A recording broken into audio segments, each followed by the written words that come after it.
नमस्कार साथियों, इस वीडियो में अपन देखेंगे आरपीएफ कांस्टेबल 2018 भर्ती के प्रीवियस ईयर पेपर क्वेश्चन। अगर इससे पहले वाले वीडियो आपने नहीं देखे तो प्लेलिस्ट में जाके या कमेंट बॉक्स में आप देख सकते हो। क्वेश्चन है पहला, यदि आपके मौलिक अधिकारों को सरकार द्वारा कलंकित किया गया है तो नागरिकों को सरकार के खिलाफ या राज्य के खिलाफ अदालत में अपील करने का मूल अधिकार क्या है? तो वह है संवैधानिक उपचारों का अधिकार या संवैधानिक उपायों का अधिकार। ये किसमें है? आर्टिकल 32 में। देखो, अपन बात करते हैं मूल अधिकारों की। मूल अधिकार कौन से भाग में है? तो मूल अधिकार है भाग 3 में। भाग 3 में अनुच्छेद 12 से 35 तक, यानी मूल अधिकारों का उल्लेख किस भाग में है? तीसरे भाग में, और अनुच्छेद है 12 से 35 में। देखो, समानता का अधिकार ये किस अनुच्छेद में है? तो 14 से 18 में।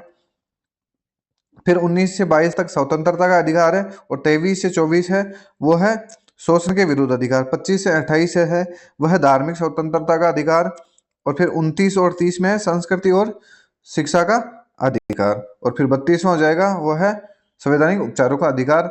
इसमें यह ध्यान रखना है। देखो, मूल संविधान में मूल अधिकार की जो संख्या थी वो 7 थी, लेकिन 44वें संविधान संशोधन 1978 के तहत संपत्ति के अधिकार को हटा दिया गया था, और हटा के उसको कानूनी अधिकार के रूप में शामिल कर दिया गया था। तो ये 31 में था संपत्ति का अधिकार। चलो, अगला क्वेश्चन है, टेबल टेनिस ओलंपिक को ओलंपिक खेलों के रूप में किस वर्ष मान्यता थी? यानी टेबल टेनिस खेल को ओलंपिक में किस वर्ष मान्यता दी गई थी? तो 1988 में दी गई थी। इसमें क्या लैंग्वेज थोड़ी सी उल्टी सीधी ऐसे हो गई है कि क्योंकि पेपर तो सीधा है ना, आरपीएफ अपनी साइट में डालती नहीं है। तो जैसे ही पेपरों का सेटअप किया गया इसमें इनकी जो भाषाएं थोड़ा सा चेंज हो गया इनका सिस्टमेटिक। तो अपन को तो क्या क्वेश्चन की लैंग्वेज समझनी है और क्वेश्चन का पैटर्न समझना है कि किस हिसाब से पेपर आया था और इस बार कैसा आएगा, और अपन किस तरीके से पढ़ाई करें। बस अपन को यही देखना है।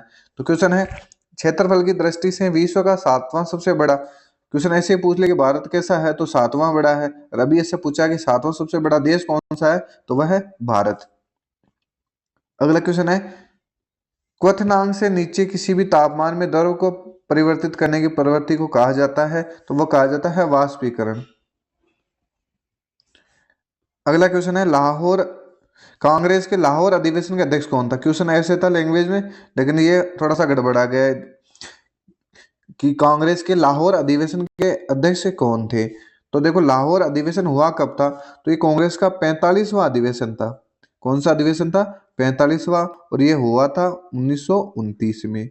कब हुआ था? 1929 में। कहां पर हुआ? लाहौर में। और इसकी अध्यक्षता करी थी जवाहरलाल नेहरू ने। और इस अधिवेशन में पूर्ण स्वराज्य की मांग की गई थी। ये क्वेश्चन पूछा जा सकता है, पूर्ण स्वराज्य की मांग किस अधिवेशन में की गई? लाहौर अधिवेशन में। कब की गई? 1929 में। अध्यक्षता जवाहरलाल नेहरू ने। कांग्रेस का कौन सा अधिवेशन था? तो ये 45वां था। 45वां ये था। तो फिर 44वां कौन सा था? तो ये हो जाएगा 1928 में। 44वां 1928 में। हुआ कहाँ था? कलकत्ता में। अध्यक्षता किसने करी थी? मोतीलाल नेहरू ने। तो आप ऐसे ध्यान रखना कि 45वां 1929 में लाहौर में हुआ था, उसकी अध्यक्षता तो जवाहरलाल नेहरू ने करी। और इससे पहले जो हुआ था वो 28 में हुआ था और कलकत्ता में हुआ था, और उसकी अध्यक्षता मोतीलाल नेहरू ने। अब देखो, जवाहरलाल नेहरू ने एक तो करी थी लाहौर अधिवेशन की अध्यक्षता, और एक करी थी 1937 में फैजपुर अधिवेशन हुआ था। इसमें से ध्यान रखना, 1937 में फैजपुर अधिवेशन हुआ था, 51वां अधिवेशन। और इसकी अध्यक्षता भी जवाहरलाल नेहरू ने की थी। और ये एक महत्वपूर्ण पॉइंट है, गांव में आयोजित प्रथम अधिवेशन। इसका आयोजन कहाँ हुआ था? गांव में। तो ये क्वेश्चन पूछा हुआ है कि गांव में आयोजित प्रथम अधिवेशन कौन सा था? फैजपुर अधिवेशन 1937 में होता, और इसकी अध्यक्षता करी थी जवाहरलाल नेहरू ने। तो देखो, 45वां 1929 में हुआ। तो अब आपसे क्वेश्चन पूछ ले कि 1930 में अध्यक्षता किसने करी? तो आपको ध्यान रखना है, 1930 में कांग्रेस का कोई भी अधिवेशन नहीं हुआ था। कोई भी अधिवेशन नहीं हुआ था। 31 में हुआ था, वो हुआ था कराची में। 1931 में हुआ था कराची में, और उसकी अध्यक्षता पटेल ने की थी, सरदार पटेल ने की थी। और इसी में मौलिक अधिकारों की मांग की गई थी। बाकी देखो, कभी अपन पूरा डिस्कस करेंगे, टॉपिक तब करेंगे। क्वेश्चन है, निम्नलिखित में से किस राज्य में सबसे लंबी तटरेखा है? सबसे लंबी तटरेखा है वह है गुजरात की। सबसे लंबी तटरेखा है वह है गुजरात की। अगला क्वेश्चन है, निम्न में से किसने माउंट आबूवर जैन मंदिर का निर्माण करवाया? माउंट आबूवर जैन मंदिर का निर्माण, यानी आबूवर नहीं है, माउंट आबू, यानी माउंट आबू में, ये राजस्थान में, ये सिरोही में, माउंट आबू में जैन मंदिर का निर्माण करवाया था, ये विमल शाह ने करवाया था। अब यहाँ फिर वही लैंग्वेज थोड़ी सी बिगड़ी। भारत के लिए न्यूनतम आयु योग्यता, यानी भारत के राष्ट्रपति के लिए न्यूनतम आयु है वह 35 साल। चलो अगला क्वेश्चन है, इनमें से कौन सा संगठन सरकार द्वारा घोषित न्यूनतम समर्थन मूल्य यानी एमएसपी, न्यूनतम यानी मैक्सिमम सपोर्ट प्राइस, अब अगर आपसे पूछे, सॉरी न्यूनतम पूछा है तो मिनिमम सपोर्ट प्राइस, एमएसपी की फुल फॉर्म पूछे तो लिखना है कि मिनिमम सपोर्ट प्राइस, यानी न्यूनतम समर्थन मूल्य किसानों से भोजन खरीदता है तो वह कौन सा है? FCI, food corporation of India, भारतीय खाद्य निगम। फिर क्वेश्चन है, भारत की संसद में शामिल है कौन कौन है भाई? लोकसभा और राज्यसभा, केवल राज्यसभा, केवल लोकसभा, या लोकसभा, राज्यसभा और राष्ट्रपति? तो देखो भारत की संसद में तीनों शामिल है। क्वेश्चन है, भारत में दिल्ली में उच्च न्यायालय की स्थापना कब हुई थी? तो 1966 में दिल्ली उच्च न्यायालय की स्थापना हुई थी 1966 में। अगला क्वेश्चन है, 2003 की वित्तीय जिम्मेदारी और बजट प्रबंधन कानून के बारे में बताता है तो वह है वित्तीय सुधार एवं व्यय नीतियां। अगला क्वेश्चन है, 2011 की जनगणना के अनुसार हमारे देश में लिंगानुपात है? तो देखो प्रति 1000 पुरुषों पर 1000 महिलाएं, 1000 पुरुषों में 943 महिलाएं, और 1000 पुरुषों पे वही 980, और 1000 पीछे। तो लैंग्वेज समझनी है तो अपना लिंगानुपात कैसे है? 943। तो अगर क्वेश्चन में ऐसे दे दे कि 1000 महिलाओं पर 943 पुरुषों की संख्या, तो ये ध्यान रखना कि 943 सीधा मत पढ़ लेना, महिलाएं भी होनी चाहिए। 1000 पुरुषों पर 943 महिलाएं, न कि 1000 महिलाओं पर पुरुषों की संख्या। तो ये पूछा हुआ क्वेश्चन है ऐसे। क्वेश्चन है, तो एनवेरी, यानी ये थोड़ा सा गड़बड़ा गया, इंक्वायरी है, inquiry in the nature and causes of the wealth of nation पुस्तक किसने लिखी थी? तो लिखी थी एडम स्मिथ ने लिखी थी। ये पुस्तक लिखी थी एडम स्मिथ ने।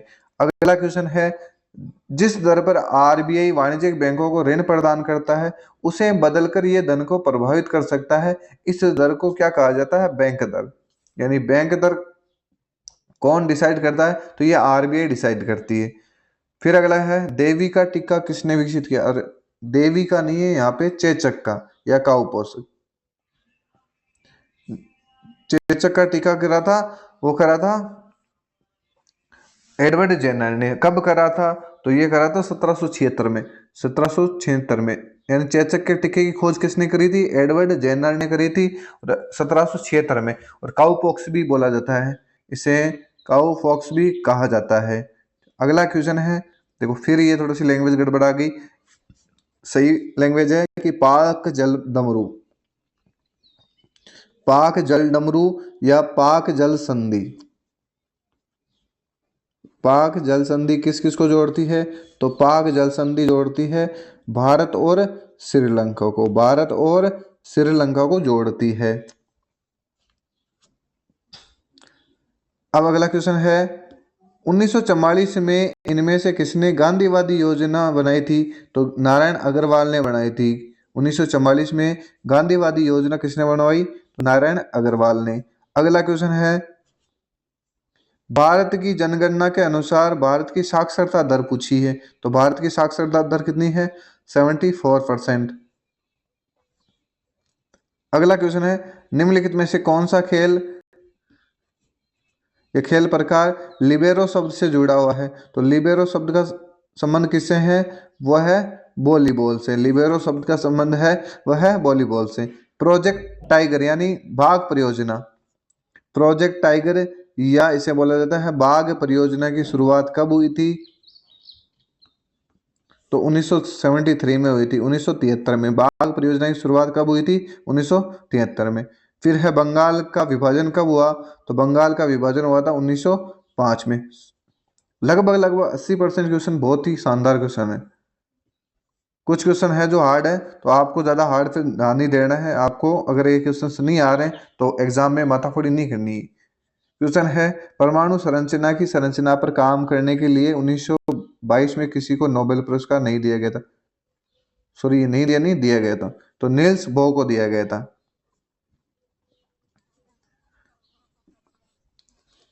देखो, अपन को पेपर देखने के लिए थोड़ा मोटा कॉम्प्रोमाइज करना पड़ेगा इनकी लैंग्वेज में, क्योंकि ये पेपर सेटअप करने के चक्कर में इधर उधर हो गया है।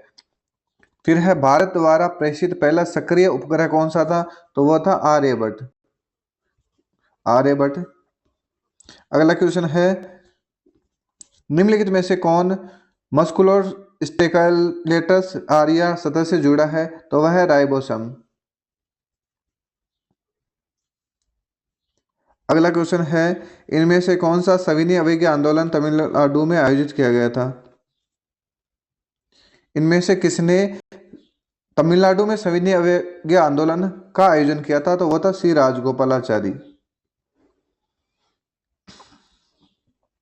अगला क्वेश्चन है, किस देश को उगते सूरज की भूमि के रूप में जाना जाता है? उगते सूरज की भूमि के रूप में जाना जाता है, वो जापान को जाना जाता है। वैसे हो जाएगा नॉर्वे। अगला क्वेश्चन है, भारत की सीमा किन किन देशों से लगी हुई है? तो देखो, तुर्कमेनिस्तान, तजाकिस्तान, अजरबैजान, इनके साथ तो नहीं लगी हुई है। और देखो, बाकी तो अपने मैप में जैसे चर्चा करेंगे तब देखेंगे। ये है अपना भारत का मैप, और ये अपना जो अफगानिस्तान है आपका, इधर है अफगानिस्तान, ये है पाकिस्तान, इधर है श्रीलंका, ऐसे करके। आपातकालीन घोषणा शब्द किस आपातकाल की व्याख्या करता है? तो ये करता है 360 की। चलो, अगला क्वेश्चन है, बुद्ध के जीवन की घटनाओं को किसमें दिया गया है? तो बुद्ध के जीवन की घटनाओं को जातक कथा में दिया गया है। जातक कथा क्या है? तो एक बौद्ध ग्रंथ है। अगला क्वेश्चन है, तारों में प्लाज्मा चरण के गठन के कारण तो है बहुत अधिक तापमान। बहुत अधिक तापमान। अगला क्वेश्चन है कि किस अनुच्छेद के तहत सूचना का अधिकार अपराध के लिए गिरफ्तार किए जाने के लिए स्पष्टीकरण है? तो वह है अनुच्छेद 22। अनुच्छेद 22 में यह दिया गया है।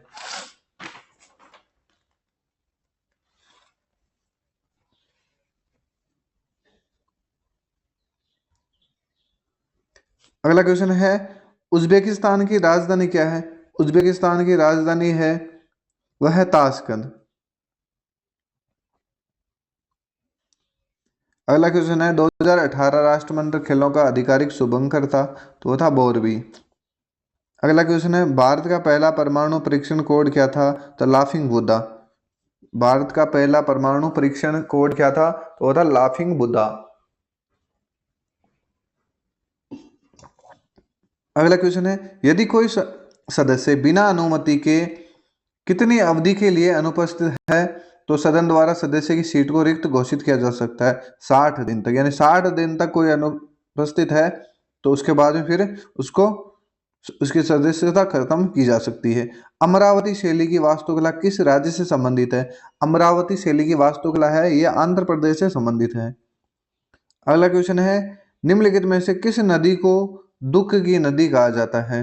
दुख की नदी के नाम से जाना जाता है, तो वह है दामोदर नदी। अगला क्वेश्चन है, पिट्यूटरी ग्रंथि से जुड़ी है, तो पिट्यूटरी ग्रंथि है वह मस्तिष्क से जुड़ी हुई है।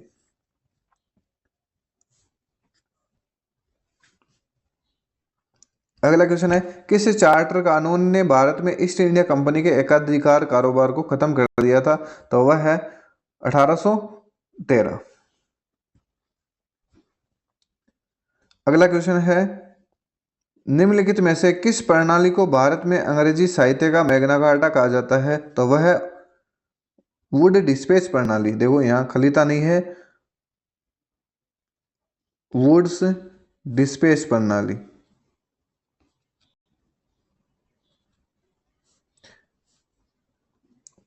अगला क्वेश्चन है, निम्नलिखित में से कौन भाला फेंक खेल से जुड़ा हुआ है? तो नीरज चोपड़ा।